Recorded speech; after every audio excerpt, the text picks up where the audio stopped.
السلام عليكم ورحمة الله وبركاته. ازيكم يا حبايبي؟ عاملين ايه النهارده؟ جايين مع بعض في فيديو جديد. بس قبل الفيديو نصلي على النبي. اللهم صل وسلم وبارك على سيدنا محمد وعلى اهله وصحبه اجمعين. ازيكم يا حبايبي؟ عاملين ايه النهارده؟ جايين مع بعض في فيديو جديد. بس عايزاكم كده تشجعوني باللايك والاشتراك، فده ليس امرا طبعا. طبعا كده زي ما انتم شايفين عندنا بقى تربيه كده زي الفل. عايزين بقى ايه؟ نسمنها كده. هم داخلين على مرحله التسمين، فعايزين بقى ايه نظبطهم كده عشان يشتلوا وزن معانا ونهتم بهم كده، ونشوف الوصفات او الخلطات اللي احنا نقدر اللي احنا نعملها اللي هي تسمنهم وفي نفس الوقت يشتروا لحم، لان احنا في الوقت ده مرحلة التسمين عشان الحجم بتاعهم يزيد والوزن يزيد يعني. تمام. فلازم الاهتمام، ولازم نكون مهتمين بالنظافة.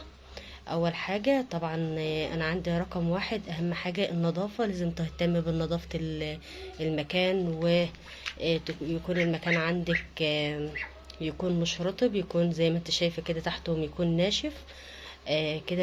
كده بتخلي البطة بتساعد على تتقل معاكي وما يجيلهاش اي امراض لا قدر الله. فلازم تهتمي بالحاجات ديت. حاجات ممكن تقولي حاجات يعني تافهه او حاجات مش ضروريه قوي، لا.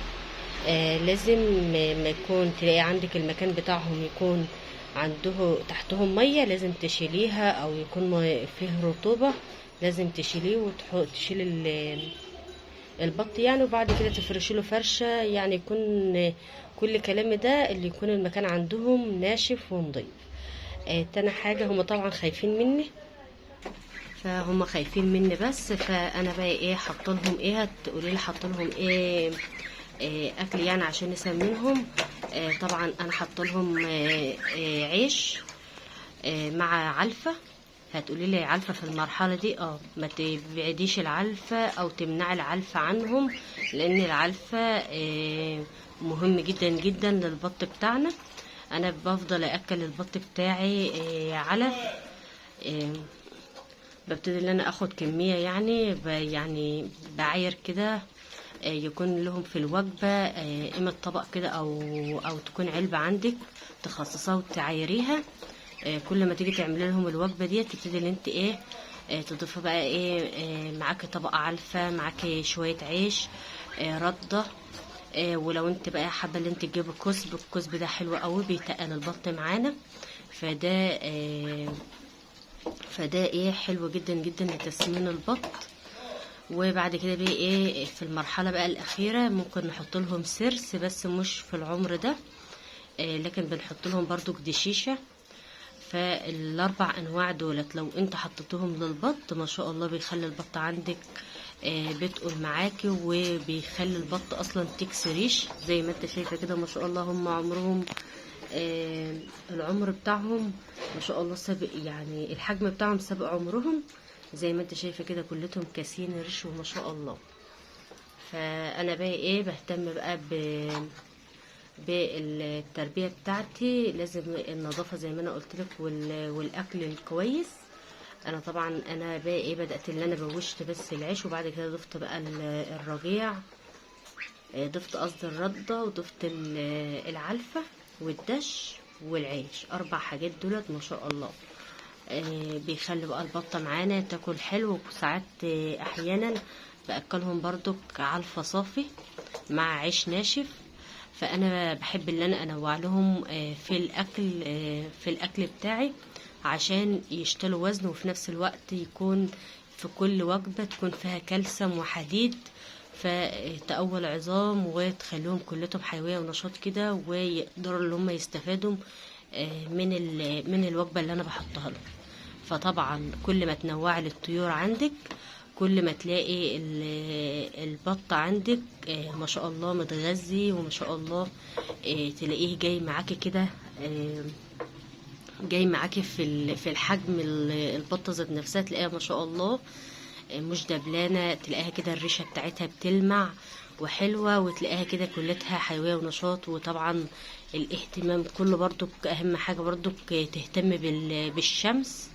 انا طبعا بطلعهم في شمسية الصبح كده ياخدوا تشميسة حوالي نص ساعة على السطح فما شاء الله بتنشطهم كده، وحلوة جدا جدا للعظام، بتشيل اي التهابات عندهم في العظام.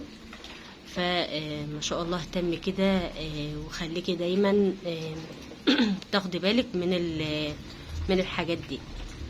فزي ما انت شايفه كده، بعد كده بقى ايه، احيانا بعمل لهم لما باجي اعمل لهم وصفه يعني، اي وصفات يعني اللي انا حابه اللي انا اعملها عشان تشيل اي ميكروب عندهم، ترفع المناعه، تنضف بطنهم كده لو عندهم اسهال. فانا بقى ايه، ببقى احط لهم حبه البركه، حلوه جدا جدا لرفع المناعه، و بتنشطهم جدا جدا، وبتفتح شهيتهم على الاكل. فزي ما انتوا شايفين كده، طبعا انا هتقولي طب انت ما حطيت لهمش ميه؟ لا، هي الاكل طبعا اهو، انا بس اوضح لكم كده شويه. هو الاكل كده فيه ميه، مغمس ميه كده بالعلفه بالعيش بالخلطه اللي انا عاملاها لهم. وبعد كده بقى ايه، اما بسيبهم بقى ياكلوها، ببتدي اللي انا بقى ايه اضيف لهم ميه كده صافيه يقدروا هم يشربوها. فزي ما انتوا شايفين كده، طبعا بعد بقى اما بيخلصوا الوجبه بتاعتهم كده، ببتدي اللي انا ايه اضيف لهم ميه.